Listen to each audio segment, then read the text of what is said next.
ഈ ഓഫീസിലെ പ്രിയപ്പെട്ട ജീവനക്കാരെ, സുഹൃത്തുക്കളെ, ഞങ്ങളുടെ ആഗമന ഉദ്ദേശം ഇതിലേക്ക് സൂചിപ്പിച്ചു. കഴിഞ്ഞ 9 വർഷക്കാലമായി കേരളത്തിൽ അധികാരത്തിലിരിക്കുന്ന ഇടതുപക്ഷ സർക്കാർ ജീവനക്കാർ കുറെ കാലങ്ങളായി അനുഭവിച്ചു കൊണ്ടിരിക്കുന്ന കുറേയേറെ ആനുകൂല്യങ്ങൾ കവർന്നെടുത്തുകൊണ്ടിരിക്കുന്ന ഒരു സാഹചര്യത്തിൽ ജീവനക്കാർക്ക് ഇന്ന ആനുകൂല്യങ്ങൾ നഷ്ടപ്പെടുന്നുണ്ട് എന്നുള്ളത് നിങ്ങളൊന്ന് ഓർമ്മപ്പെടുത്തുക എന്നുള്ളതാണ് ഞങ്ങളുടെ ലക്ഷ്യം. ഒരുപാട് വർഷം 56 കേരള പിറവിക്ക് ശേഷം സിവിൽ സർവീസ് രൂപീകരണം, കേരളത്തിലെ സിവിൽ സർവീസ് രൂപീകരണത്തിന് ശേഷം കേരളത്തിലെ ജീവനക്കാരുടെ നേട്ടങ്ങൾ ഒന്നൊന്നായി സമര പോരാട്ടങ്ങളിലൂടെ നേടിയെടുത്ത, നമുക്ക് മുമ്പ് ഈ സിവിൽ സർവീസ് രംഗത്ത് ജോലി ചെയ്തിരുന്ന ഒട്ടേറെ മഹാരഥന്മാർ അവർക്ക് സസ്പെൻഷനും അവരുടെ ജോലി നഷ്ടവും അടക്കം അവർ ഒരുപാട് ത്യാഗങ്ങൾ സഹിച്ച് നേടിയെടുത്ത ഒന്നൊന്നായുള്ള ആനുകൂല്യങ്ങളാണ് സർക്കാർ ജീവനക്കാരെ ഏറെ ആകർഷകമാക്കിയത്. മുൻപൊക്കെ കല്യാണ വേദിയിൽ സർക്കാർ ജീവനക്കാർക്ക് ഒരു പ്രത്യേക വെയിറ്റ് ഉണ്ടായിരുന്നു. ഇപ്പൊ അതൊക്കെ പോയി കഴിഞ്ഞ കുറച്ച് കാലങ്ങൾ കൊണ്ട്. നിങ്ങൾ ശ്രദ്ധിച്ചിട്ടുണ്ടോ എന്ന് എനിക്കറിയില്ല. കഴിഞ്ഞ LD ക്ലർക്കിന്റെ അപേക്ഷയിൽ 36 ലക്ഷം അപേക്ഷ കുറവാ. എന്താ കാരണം? കേരളത്തിൽ ഈ സിവിൽ സർവീസ് മേഖലയെ യുവജനങ്ങളുടെ ഇടയിൽ അത് ആകർഷകമല്ലാതാക്കി, അനാകർഷകമാക്കി എന്നുള്ളതാണ് സത്യം. എന്താണ് ഇതിന് കാരണം എന്നുള്ളത് നിങ്ങൾ ചിന്തിച്ചിട്ടുണ്ടോ? ഞാൻ ഒരുപാട് നീട്ടിപ്പരത്തി എന്ന് പറയുന്നില്ല, ഒരുപാട് കാര്യങ്ങൾ പറയാനുണ്ട്. സാധാരണഗതിയിൽ ഒരു ജീവനക്കാരെ ബോധ്യപ്പെടുത്തേണ്ട ഒരു കാര്യമല്ല. എല്ലാ ജീവനക്കാരും അവനവന്റെ മുമ്പിലിരിക്കുന്ന റഫ് പേപ്പറിൽ ഒന്ന് കുറിച്ചു നോക്കിയാൽ, ഒരു 2 or 3 മിനിറ്റ് എടുത്തൊന്ന് കുറിച്ചു നോക്കിയാൽ ഓരോ ജീവനക്കാരനും എത്ര രൂപ ഈ സർക്കാർ തരാനുണ്ട് എന്നുള്ളത് നിങ്ങൾക്ക് ബോധ്യമാവും. നമ്മുടെ ഹൗസ് ബിൽഡിംഗ് അഡ്വാൻസ്, നമ്മളുടെ മെഡിസപ്പിന്റെ സംവിധാനം, നമ്മുടെ DA അരിയർ, നമ്മുടെ ശമ്പള പരിഷ്കരണ അരിയർ, നമ്മുടെ ശമ്പള പരിഷ്കരണം അടക്കമുള്ള ആനുകൂല്യങ്ങൾ നമ്മളിൽ നിന്ന് തടഞ്ഞു വെച്ചിരിക്കുകയാണ്. ആശ്രയ നിയമനം എന്ന് പറയുന്ന ഏറ്റവും ആകർഷകമായിരുന്ന ജീവനക്കാരുടെ മേഖലയിലുള്ള ആനുകൂല്യം തകരാൻ പോവുകയാണ്, അതില്ലാതാകാൻ പോവുകയാണ്. ഞങ്ങളൊക്കെ ഇവിടെ വന്ന് പറയുമ്പോൾ ഞങ്ങളുടെ വാക്കുകളെ നിസ്സാരമായി കണ്ടുകൊണ്ട് നിസ്സാരമായി കാണുന്ന നിങ്ങളോട് ഒരു കാര്യം ഞാൻ ഓർമ്മിപ്പിക്കാം. ഈ വാക്ക്, ഞങ്ങൾ പറയുന്ന വാചകങ്ങൾ, അത് നിങ്ങൾ എഴുതി വെക്കുക, നിങ്ങൾ നിങ്ങളുടെ മനസ്സിൽ കോരി വെക്കുക. നമ്മളുടെ ആനുകൂല്യങ്ങൾ തകർത്തുകൊണ്ടിരിക്കുക.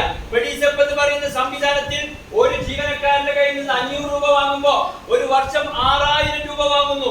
ഒരു ജീവനക്കാരന്റെ ഭാര്യയോ ഭർത്താവോ ജീവനക്കാരനാണെങ്കിൽ 12000 രൂപ വാങ്ങുന്നു. കഷ്ടകാലത്തിന് അച്ഛനോ അമ്മയോ പെൻഷനറോ ഈ സർവീസിലോ ഉണ്ടെങ്കിൽ അത് 18,000 or 24,000 ആയി മാറുകയാണ്. അത്രയും പണം നമ്മുടെ കയ്യിൽ നിന്ന് പിടിച്ചെടുക്കുമ്പോ എത്ര രൂപയുടെ ആനുകൂല്യം നമുക്ക് ലഭിക്കുന്നുണ്ട്? ഏത് ആശുപത്രിയിൽ പോകാൻ കഴിയും? നിലമ്പൂരിൽ മെഡിസപ്പ് സംവിധാനമുള്ള ഒരു ആശുപത്രിയുടെ പേര് നിങ്ങൾക്ക് പറഞ്ഞു തരാൻ പറ്റുമോ? നിലമ്പൂരിന്റെ മുക്കിലും മൂലയിലുമുള്ള എല്ലാ ജീവനക്കാരുടെ കയ്യിൽ നിന്നും 500 രൂപ പിരിക്കുന്നില്ലേ? ഈ പിരിക്കുന്ന പണം കൊണ്ട് നമുക്ക് ആനുകൂല്യം വേണ്ടേ? 10ാം ശമ്പള കമ്മീഷന്റെ ശുപാർശയിൽ NGO അസോസിയേഷന്റെ ഡിമാൻഡ് ഉമ്മൻചാണ്ടി അംഗീകരിച്ച് പുറത്തിറക്കിയതാ. മെച്ചപ്പെട്ട സമഗ്ര ആരോഗ്യ ഇൻഷുറൻസ് സംവിധാനം നമുക്ക് വേണം. ഉണ്ടോ? നടപ്പിലാക്കിയ മെഡിസപ്പിന്റെ സംവിധാനം എന്താ? 6000 രൂപ നമ്മുടെ കയ്യിൽ നിന്ന് പിടിച്ചെടുക്കുമ്പോ 4863 രൂപ അത് പോകുന്നത് ഇൻഷുറൻസ് കമ്പനിക്ക്. ബാക്കി 863 രൂപ പോകുന്നത് GST, സെൻട്രൽ ടാക്സും സ്റ്റേറ്റ് ടാക്സുമായി പോകുന്നു. ബാക്കി വരുന്ന 363 രൂപ അത് സർക്കാർ സർപ്ലസ് ഫണ്ടാക്കി പിടിച്ചു വെക്കുകയാണ്. ആർക്കു വേണ്ടി?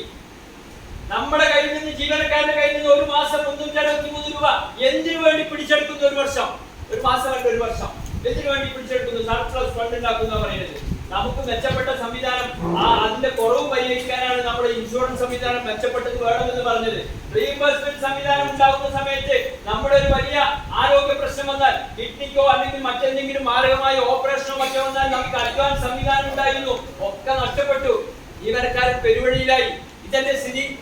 എഴുതി വെച്ചോളൂ, ജൂലൈ മാസം മെഡിസപ്പ് പുതുക്കാൻ പോവുക. 500 രൂപയ്ക്ക് പുതുക്കുവോ? ഇൻഷുറൻസ് കമ്പനി ഓൾറെഡി പറഞ്ഞു നഷ്ടത്തിലാന്ന് പറഞ്ഞു 1000 രൂപയാക്കാൻ പോവാ. 12,000 രൂപ ഒരു ജീവനക്കാരന്റെ കയ്യിൽ നിന്ന് പിടിച്ചെടുക്കുമ്പോ ആശുപത്രി എമ്പാനിൽ, നമ്മുടെ സംസ്ഥാനത്തെ മൊത്തം ആശുപത്രിയിലും ക്യാഷ്ലെസ് ട്രീറ്റ്മെന്റ് വേണമെന്നാണ് നമ്മുടെ ഡിമാൻഡ്.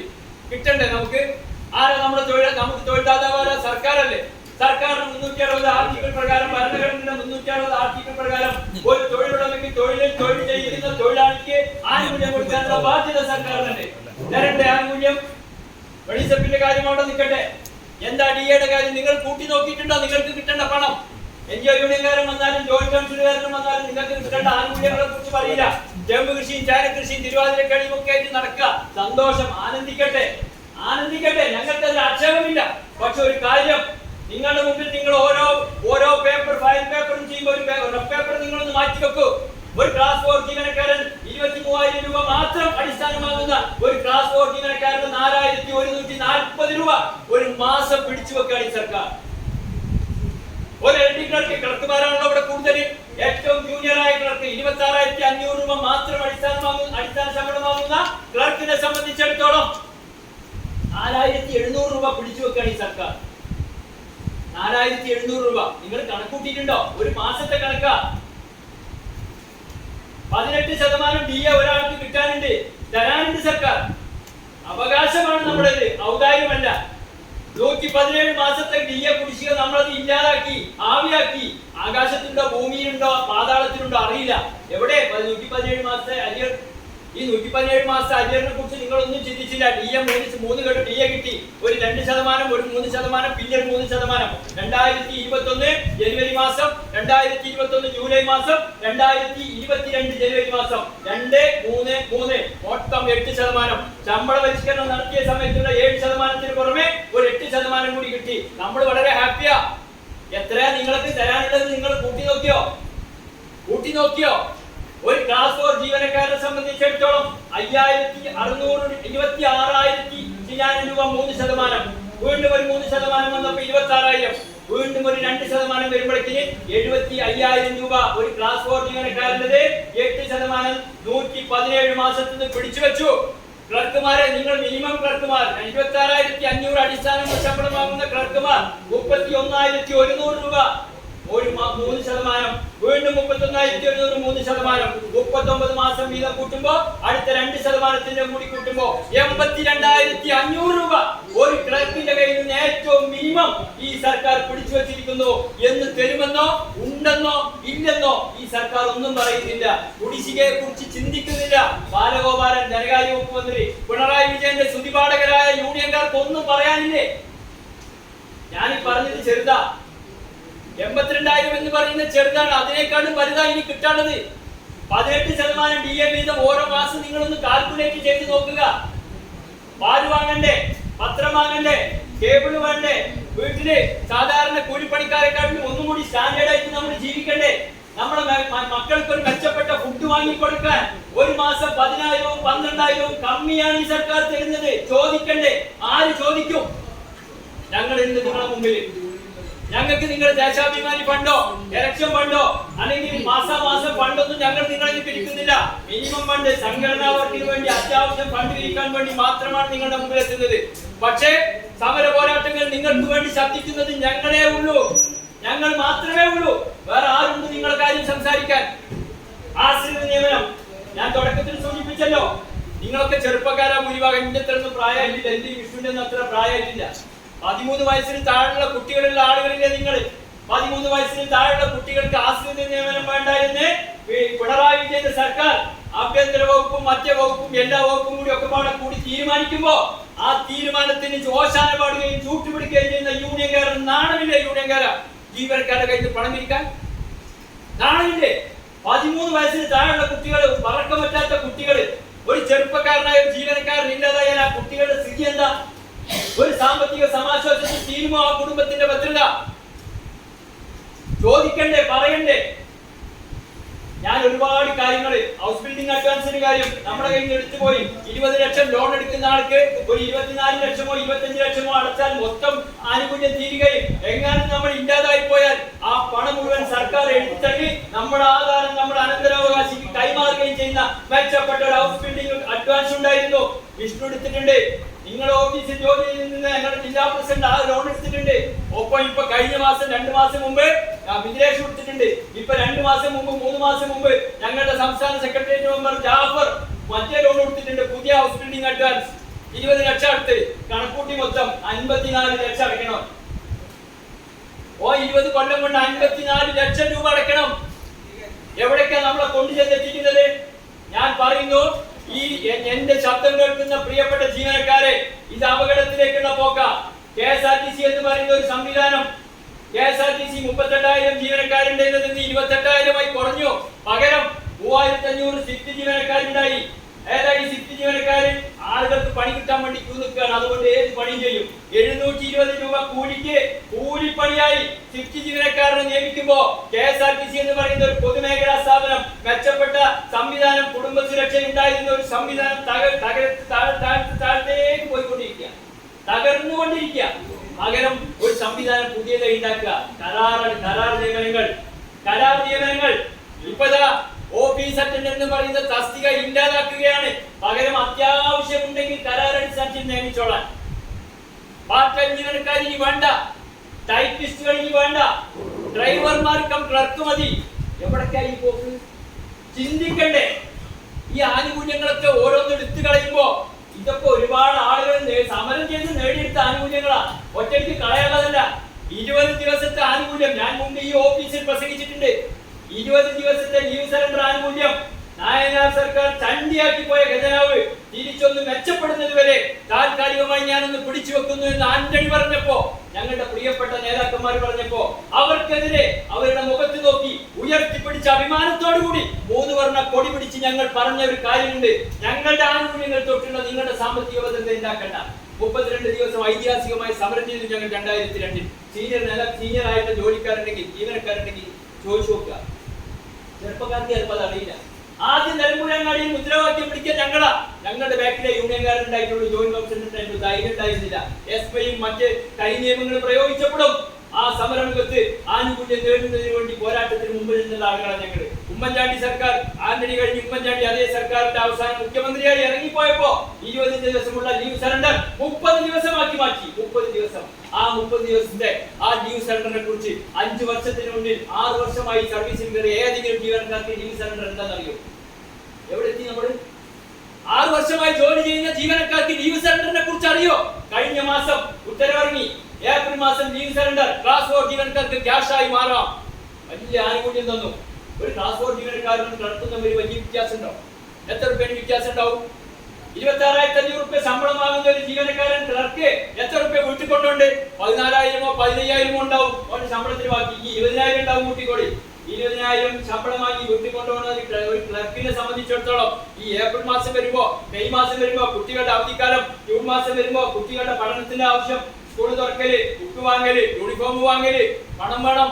ആ പണത്തിന് ഈ ഒരു മാസത്തെ ശമ്പളം വലിയ ആശ്വാസമായി കരുതിയിരുന്ന നമ്മൾക്ക് ലീവ് സറണ്ടർ 2029 PF ലോൺ എടുക്കാനാണ് പുതിയ തീരുമാനം. ചോദിക്കണ്ടേ? പ്രതികരിക്കണ്ടേ? ഇതേമാതിരി പോയാൽ മതിയോ പിണറായി സർക്കാർ ഇതേമാതിരി പോയാൽ മതിയോ? എവിടെ പണമുണ്ട്? പണം എവിടേക്കാ പോകുന്നത്? ജീവനക്കാർക്ക് തരാൻ മാത്രമല്ലേ പണമില്ലാത്തുള്ളൂ. 15 കോടി റുപ്യ, 100 കോടി റുപ്യ ആഘോഷത്തിന് ചെലവാക്കുമ്പോ 15 കോടി റുപ്യ ചെലവാക്കണത് പിണറായി വിജയന്റെ ഫോട്ടോ വെച്ച ഫ്ലക്സ് അടിക്കാനാ. കണക്കുകൾ നിങ്ങൾ പരിശോധിക്കണം. നിങ്ങളുടെ മനസ്സിനുള്ളിൽ നിങ്ങൾ കുറിച്ചിടണം. പ്രതികരിക്കാൻ കിട്ടുന്ന സമയം നിങ്ങൾ ഉപയോഗിക്കണം.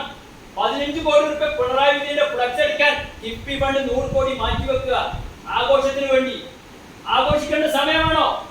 232 റുപ്യ ഡെയിലി വേജസിന് കിട്ടുന്ന ആശാ വർക്കർമാർ ഒരു 100 റുപ്യെങ്കിലും കൂട്ടി തരുമോ ഞങ്ങൾക്ക്? തിരുവനന്തപുരത്ത് 71ാമത്തെ ദിവസം സമരം കഴിഞ്ഞു. പൈസ ഇല്ല കൂട്ടി കൊടുക്കാൻ. രവി തോമസ് കോൺഗ്രസ് പാർട്ടിയിൽ നിന്ന് മാറി മാർക്സിസ്റ്റ് പാർട്ടിയായി പിണറായി വിജയന് ഒത്താശ പാടാൻ പോയപ്പോ എത്ര എഴുതി കൊടുക്കുന്ന കണക്കുണ്ടോ? രവി തോമസിനോട് ചോദിച്ചു പത്രക്കാര്, ഇതൊക്കെ പൈസ കൂട്ടി ഉണ്ടോ? ഞാൻ നോക്കിയിട്ടില്ല. നോക്കേണ്ട ആവശ്യമില്ല. അവിടെ കിടക്കുന്ന ഇഷ്ടംപോലെ കിട്ടല്ലേ? 12 ലക്ഷം 14 ലക്ഷം എഴുതി കൊടുക്കാൻ സർക്കാരിന്റെ പണം. ആരുടെ പണം? 3 PSC മെമ്പർമാരാ ഉമ്മൻചാണ്ടിയുടെ കാലത്തിന്റെ 3 PSC മെമ്പർമാർ. ഇന്നെത്ര? 21 ആളെ നിയമിക്കാം. 20 ആളിപ്പോ നിലവിലുണ്ട്. 2,14,000 രൂപ PSC മെമ്പർമാർക്ക് 3,80,000 രൂപ സാലറിക്ക് വർദ്ധിപ്പിച്ചു. PSC ചെയർമാന് 2,15,000 2,20,000 ഉണ്ടായിരുന്നത് 3,87,000 വർദ്ധിച്ചു. അവർക്ക് സൗകര്യങ്ങളൊക്കെ കൊടുക്കുന്നു. എവിടുത്തെ പണം? പിണറായി വിജയൻ ക്ലിഫ് ഹൗസില് ഈ കഴിഞ്ഞ ആഴ്ചയിലും 4 ലക്ഷം മുണ്ട് പാസാക്കി കുളം നന്നാക്കാൻ, നീന്തൽക്കുളം നന്നാക്കാൻ 50 ലക്ഷത്തോളം രൂപ ചെലവായിപ്പോ.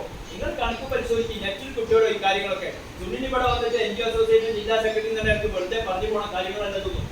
ചിന്തിക്കണ്ടേ നിങ്ങൾ? എവിടേക്കാ ഈ പണമൊക്കെ പോണത്? ഇനി ഒരു കൊല്ലക്കാലം മുതൽ ഇവിടെ ഉണ്ടാവാൻ പോണ ദൂർത്തുകൾ. അപ്പോൾ ഈ ജീവനക്കാരെ ഒരാളും പരിഗണിക്കൂല. ജീവനക്കാരെ ഒരാനുകൂല്യം കിട്ടാൻ പോണില്ല. 2024 ജനുവരി 24 ഞങ്ങൾ സമരം ചെയ്തു. ഒരു കോടി ക്ഷാമബത്ത അനുവദിച്ചു. 2025 ജനുവരി 22-ാം തീയതി ഞങ്ങൾ പണിമുടക്കി. ഞങ്ങളുടെ സാലറി കട്ട് ചെയ്ത് കുറെ കാലങ്ങളായിട്ട് ഈ 8-9 കൊല്ലമായിട്ട് ഞങ്ങൾ സമരം ചെയ്ത ഒരു ദിവസത്തെ പോലും സാലറി ഞങ്ങൾക്ക് തിരിച്ചു തന്നിട്ടില്ല. ഇതിനു മുമ്പ് ഉണ്ടായിട്ടില്ല. എങ്ങനെ ജീവനക്കാരുടെ ഒരു ദിവസം സമരം ചെയ്തിട്ടുണ്ടെങ്കിൽ അത് കുറച്ച് കാലം കഴിയുമ്പോൾ അത് റീഇംബേഴ്സ്മെന്റ് ചെയ്ത് ഞങ്ങൾക്ക് തിരിച്ചു തരാറുണ്ട്. ഏത് സർക്കാരാണെങ്കിലും ഈ സർക്കാർ തന്നിട്ടില്ലെന്ന് മാത്രമല്ല, ജീവനക്കാരെ NGO അസോസിയേഷന്റെ യൂണിയൻകാരോട് യോജിക്കാത്ത, ജോയിന്റ് വെൽഫെയർകാരോട് യോജിക്കാത്ത മുഴുവൻ ആളുകളെ തലങ്ങും മരങ്ങും മാറ്റി പണിഷ്മെന്റ് തന്നുകൊണ്ട് പല ഭാഗത്തേക്ക് ജോലിക്ക് മാറ്റിയിരിക്കാൻ ഞങ്ങൾക്ക് തിരിച്ചതല്ല. ഞങ്ങൾ അതിന് ബാധ്യതപ്പെട്ടവരാ. ജീവനക്കാരുടെ മുമ്പിൽ എന്നാലും അവരുടെ മുമ്പിൽ നിന്ന് പോരാട്ടത്തിൽ ഞങ്ങൾ ഉണ്ടാകും എന്നുള്ള ഒരു ഉറപ്പാണ് ഞങ്ങൾക്ക് നൽകാനുള്ളത്. ഞങ്ങൾക്ക് മറ്റൊന്നും പറയാനില്ല. ജീവനക്കാരുടെ ആനുകൂല്യങ്ങളിൽ കൈവച്ചുകൊണ്ട് പിണറായി സർക്കാർ ബാലഗോപാലൻ അടക്കം ചെയ്യുന്ന ഈ കുരുതികൾ അത് നിങ്ങൾക്ക് തടയാൻ ഞങ്ങളോടൊപ്പം നിങ്ങൾ ചേർന്നിട്ടില്ലെങ്കിൽ പിന്നീട് നിങ്ങൾ കരയേണ്ടി വരും എന്നുള്ള ഒരു ഓർമ്മപ്പെടുത്തലിന് മാത്രമാണ് ഞാൻ നിൽക്കുന്നത്. സജി ചെറിയാൻ പറഞ്ഞ വാചകം നിങ്ങൾ ശ്രദ്ധിച്ചോ? ഇതൊക്കെ ബോധപൂർവമായ സംസാരം. സജി ചെറിയാൻ എന്ന് പറയുന്ന സാംസ്കാരിക വകുപ്പ് എന്ന് പറയുന്ന വകുപ്പിന്റെ മന്ത്രി, ആ മന്ത്രി പറഞ്ഞ കാര്യങ്ങൾ നിങ്ങൾ ശ്രദ്ധിച്ചോ? പെൻഷൻകാർ മരിച്ചു പോവാത്തത് ഈ സർക്കാരിന് ബാധ്യതയായി മാറുന്നു. ആർക്കു വേണ്ടിയാണ് ഈ ഭരണം? പെൻഷൻ വാങ്ങുന്ന ജീവനക്കാരായ ആളുകൾ പെൻഷൻ വാങ്ങുന്നത്, അവർ മരിച്ചു പോവാത്തത് ഈ സർക്കാരിന് ബാധ്യതയായി മാറുന്നു എന്ന് പറയുന്ന സർക്കാർ ഈ നാടിന് അപമാനമാണ്, ജീവനക്കാർക്ക് അപമാനമാണ്. എനിക്ക് ഒരൊറ്റ കാര്യം ഓർമ്മിച്ചുകൊണ്ട് ഞാൻ നിർത്താം. വരാൻ പോകുന്ന തെരഞ്ഞെടുപ്പുകളും മറ്റുമൊക്കെയുണ്ട്. ഞങ്ങൾ നടത്തുന്ന പോരാട്ടങ്ങളുണ്ട്, ഐതിഹാസികമായ പോരാട്ടങ്ങൾ. ഞങ്ങളുടെ സംസാരത്തിന് ചിലപ്പോ യൂണിയൻകാരന്റെ ആവേശം ഉണ്ടായിരിക്കില്ല, ഞങ്ങളുടെ സംസാരത്തിന് യൂണിയൻകാരന്റെ തെറിയഭിഷേകം ഉണ്ടായിരിക്കില്ല. പക്ഷെ ഞങ്ങൾ പറയുന്നത് നിങ്ങൾക്ക് വേണ്ടിയാ. ഞങ്ങൾ പറയുന്നത് ഞങ്ങളുടെ കാര്യമെന്നല്ല, നമുക്ക് വേണ്ടിയാ. കേരളത്തിലെ സർക്കാർ ജീവനക്കാർക്ക് വേണ്ടിയാ. NPS അടക്കം ഞാൻ അതും കൂടി പറഞ്ഞു നിർത്താം. പുതിയ പെൻഷൻ വന്നപ്പോ ഞങ്ങൾ അതിന് ആദ്യം സപ്പോർട്ട് ചെയ്തിരുന്നു. ഞങ്ങൾ കുറെ ആനുകൂല്യങ്ങൾ അതിന് ഡിമാൻഡ് ചെയ്തിരുന്നു. മിനിമം പെൻഷൻ ഉറപ്പുവരുത്തണമെന്ന് ഞങ്ങൾ ആവശ്യപ്പെട്ടിരുന്നു. TCRG വേണമെന്ന് ഞങ്ങൾ ആവശ്യപ്പെട്ടിരുന്നു. കേന്ദ്രത്തിലെ പോലെ 14% സർക്കാർ ഷെയർ വേണമെന്ന് ഞങ്ങൾ ആവശ്യപ്പെട്ടിരുന്നു. അതിലേക്കൊന്നും പോയില്ല. ഞങ്ങളുടെ നയത്തിൽ പുനഃപരിശോധന നടത്തി. ഇനി ഏതെങ്കിലും സംസ്ഥാനത്ത് ഞങ്ങളുടെ നേതാക്കന്മാരോട് മുഴുവൻ ഞങ്ങൾ സമ്മർദ്ദം ചെലുത്തി. ശ്രീ രാഹുൽ ഗാന്ധി ജോഡോ യാത്രയിൽ കേരളത്തിൽ അങ്ങോളം ഇങ്ങോളം നടന്നപ്പോ ഞങ്ങൾക്ക് പറയാനുള്ളത് മുഴുവൻ പറഞ്ഞു. രാഹുൽ ഗാന്ധി പരസ്യമായി പ്രഖ്യാപിച്ചു, ഇന്ത്യൻ നാഷണൽ കോൺഗ്രസ് ഏതെങ്കിലും സംസ്ഥാനത്തിൽ അധികാരത്തിൽ വന്നാൽ ആ വരുന്ന സംസ്ഥാനങ്ങളിലൊക്കെ പഴയ പെൻഷൻ സമ്പ്രദായത്തിലേക്ക് മാറ്റും. മെച്ചപ്പെട്ട പെൻഷൻ സമ്പ്രദായം അവർക്ക് തെരഞ്ഞെടുക്കാനുള്ള അവസരം ഉണ്ടാക്കി കൊടുക്കുമെന്ന് രാഹുൽ ഗാന്ധി പറയുകയും ഹരിയാനയിലും ഛത്തീസ്ഗഡിലും അടക്കം പഞ്ചാബിൽ ആം ആദ്മി അടക്കം പല സംസ്ഥാനങ്ങളിലും കോൺഗ്രസ് ഭരിക്കുന്ന സംസ്ഥാനങ്ങളിലൊക്കെ പഴയ പെൻഷൻ സമ്പ്രദായത്തിലേക്ക് വന്നു. കേരളത്തിലെ കോൺഗ്രസിന്റെ നേതാക്കന്മാർ K. സുധാകരനും VD സതീശനും രമേശ് ചെന്നിത്തലയും അടക്കം പരസ്യമായി പ്രഖ്യാപിച്ചു, എന്തെങ്കിലും കോൺഗ്രസ് അധികാരത്തിൽ വരികയാണെങ്കിൽ പഴയ പെൻഷൻ സമ്പ്രദായത്തിലേക്ക് കേരളത്തിലെ സർക്കാർ ജീവനക്കാരെ കൊണ്ടുപോകുമെന്ന് പരസ്യമായി പറഞ്ഞു. ഇടതുപക്ഷ സർക്കാർ ചെയ്തതെന്താ? 9 കൊല്ലം മുമ്പുള്ള തെരഞ്ഞെടുപ്പ് പത്രിക, ഇടതുപക്ഷത്തിന്റെ പത്രിക നിങ്ങളൊന്ന് പരിശോധിക്കണം. പെൻഷൻ സമ്പ്രദായം പുതിയത് പിൻവലിക്കും, NPS പിൻവലിച്ച് പഴയത് നടപ്പിലാക്കുമെന്ന് പറഞ്ഞു. ഞാൻ ചോദിക്കട്ടെ പ്രിയപ്പെട്ടവരെ, 1700 കോടിക്ക് കഴിഞ്ഞ 2024 നിങ്ങളെ പണയം വെച്ചതെങ്കിൽ 5700 കോടിക്ക് കേന്ദ്ര സർക്കാരുമായി കരാറുണ്ടാക്കി പഴയ പെൻഷൻ സംവിധാനം നിലനിർത്തിക്കൊള്ളാമെന്ന് ഉറപ്പുകൊടുത്ത് എഗ്രിമെന്റ് നടത്തി. സർവകലാശാല അടക്കം ദേവസ്വം ബോർഡിനടക്കം 4-5 പുതിയ പൊതുമേഖലാ സ്ഥാപനങ്ങളിൽ കൂടി പുതിയ പെൻഷൻ സമ്പ്രദായം നടപ്പിലാക്കിയ ഈ പിണറായി വിജയൻ പറയുന്നത് കള്ളമാണ്, തെറ്റാണെന്ന് മനസ്സിലാക്കി ഞങ്ങളോടൊപ്പം പോരണം, ചേരണം എന്ന് മാത്രം പറഞ്ഞുകൊണ്ട് എന്റെ ശബ്ദം ശ്രവിച്ച നിങ്ങൾക്ക് എല്ലാവർക്കും NGO അസോസിയേഷന്റെ അഭിവാദ്യങ്ങൾ അർപ്പിച്ചുകൊണ്ട് ഞാൻ നിർത്തുന്നു. നന്ദി, നമസ്കാരം.